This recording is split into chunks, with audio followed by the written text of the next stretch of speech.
Welcome back to my channel, everyone. Today I will be doing my February wrap-up, which includes 6 books that I read, but 3 books that I also DNF'd. So let's go ahead and get started with the first book that I read this month, which was The Sorcery of Thorns by Margaret Rogerson, which I gave 3 stars. It was an okay book. Nothing terribly groundbreaking or new about it. The setting was interesting. The characters were okay. I do wish there had been more involving the grimoires. The grimoires seemed interesting. They all had really interesting personalities, but a lot of that felt skimmed over with this book. So I found it an okay book, and that's why I gave it 3 stars. It wasn't terrible.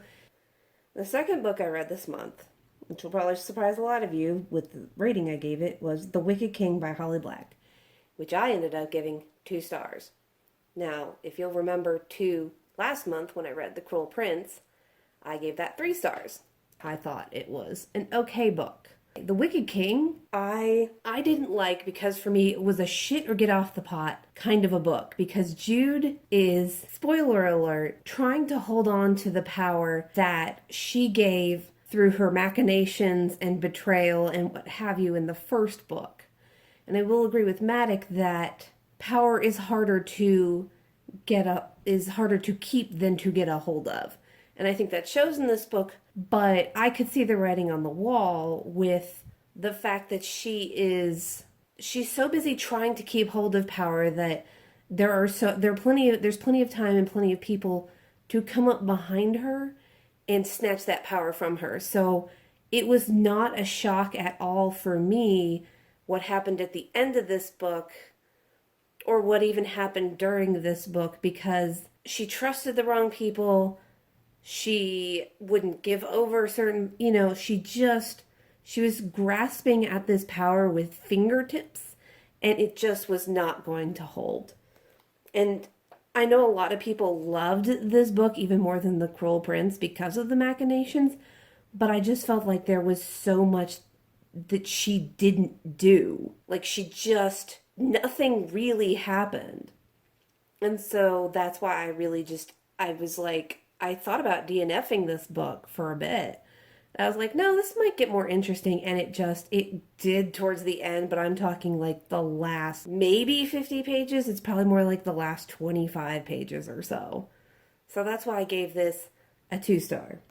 My next read, but my first DNF, was The Naturalist by Tiffany Trent. I couldn't get invested in this book. And it has the things in it that I should love, which is it's in a steampunk setting, but there's fantasy elements to it. And it sounded really cool, but I just was kind of like, I got about, I think, 80 pages into it, and the characters didn't really interest me. Their struggles didn't really interest me. I wasn't invested in it. So that's why I DNF'd it, because, if you're not interested, if you're not invested, why continue something? It wasn't a bad book, but it needed more spice, in my opinion. My next read, which was a audiobook, and one I actually started in January and finished in February, was Disney War by James Stewart, which I ended up giving 5 stars. Now, this was 25 hours. It was a long-ass fucking book.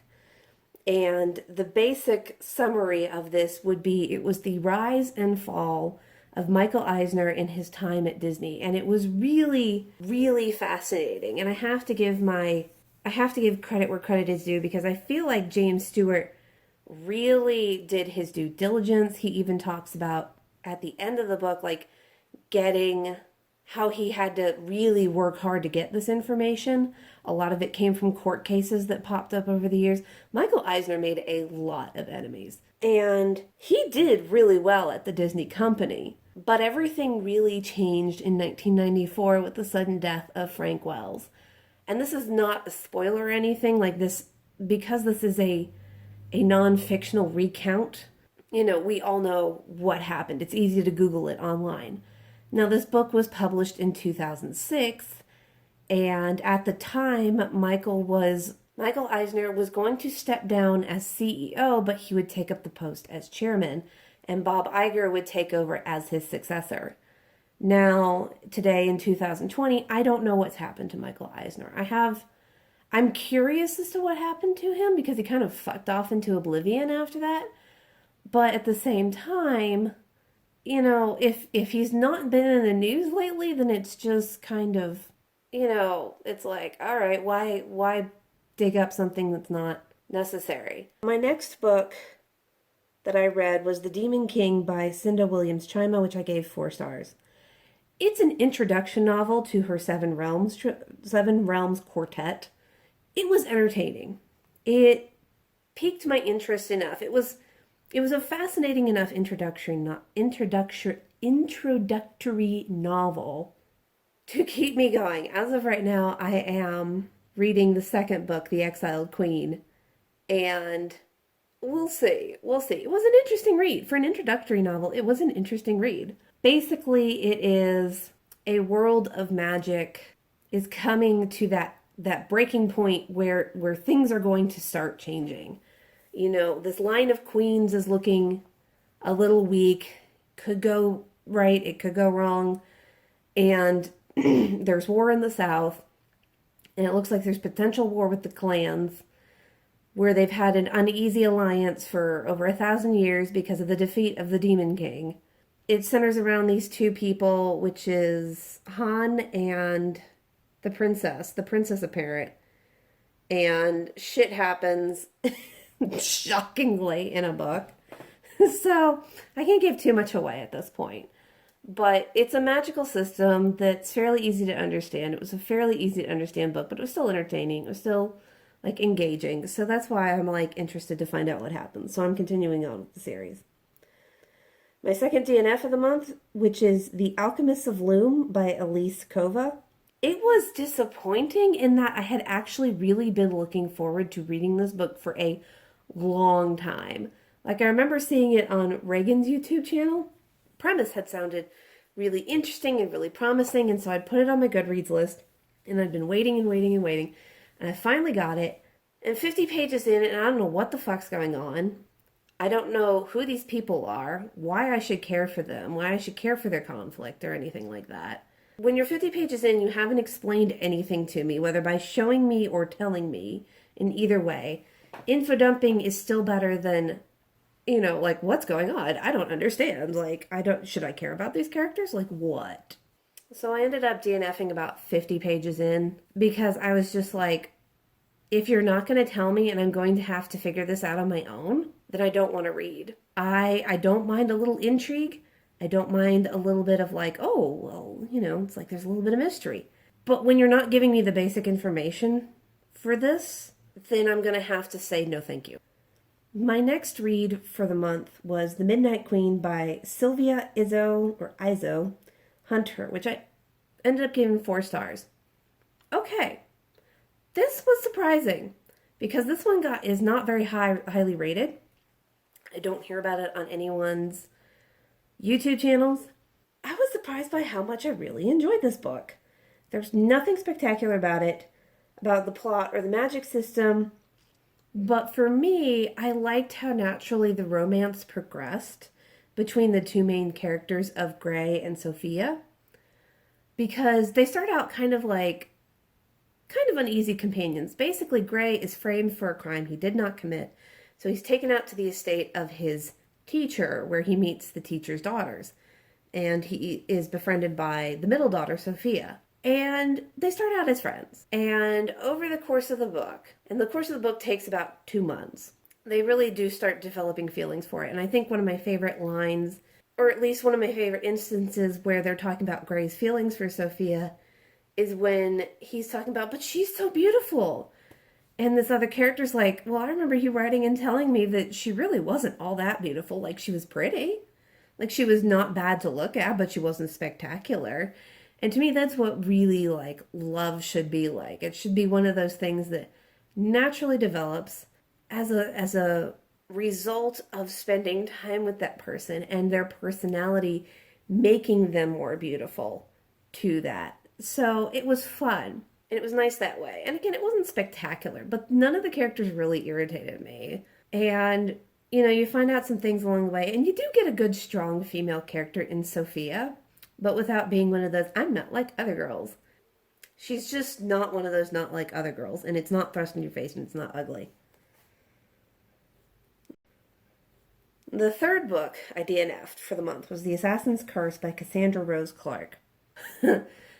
I may not have given this one enough chance because I literally DNF'd it after I think 5 pages. But to be fair, this was definitely one of those not like other girls things where it is marked because of the way she talks. And she talks like this back alley street rat. And I get it's about pirates and shit like that, but everyone else speaks a certain way, and she speaks. But for her, nah, we're going to talk like we're tough.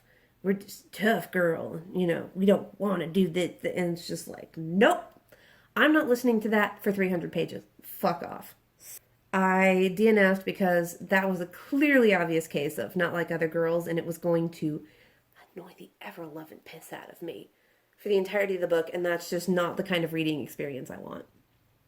And my final book of the month, which I managed to get done on the 29th of February, funny enough, the last day of February, was Save the Date by Morgan Matson, which I ended up giving 2 stars. And on my Goodreads, I said our main character, Charlie, must have the most expensive, fanciest pair of rose-colored glasses because I do not understand how she could not see the dysfunctionality of her family.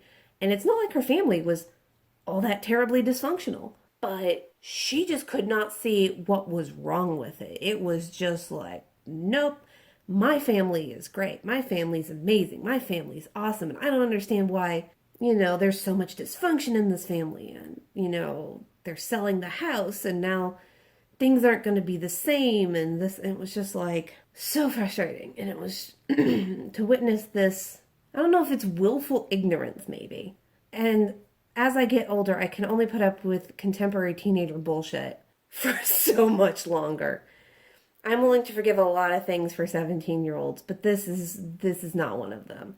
And also, I'm getting really, really sick and tired of in every book lack of communication as a plot driver or a plot device. Because I wanted to scream at her, go talk to your sister.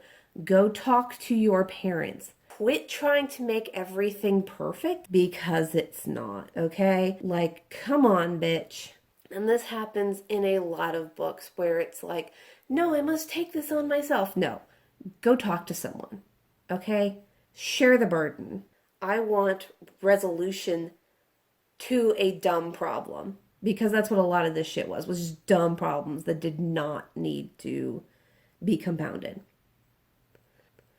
So that was my February wrap-up. I don't know. I'm sure a lot of you have a lot of thoughts about, especially the Wicked King. Let me know in the comments if you particularly like any of these books, what your thoughts are. Yeah, so I hope y'all enjoyed, and I will see you next time.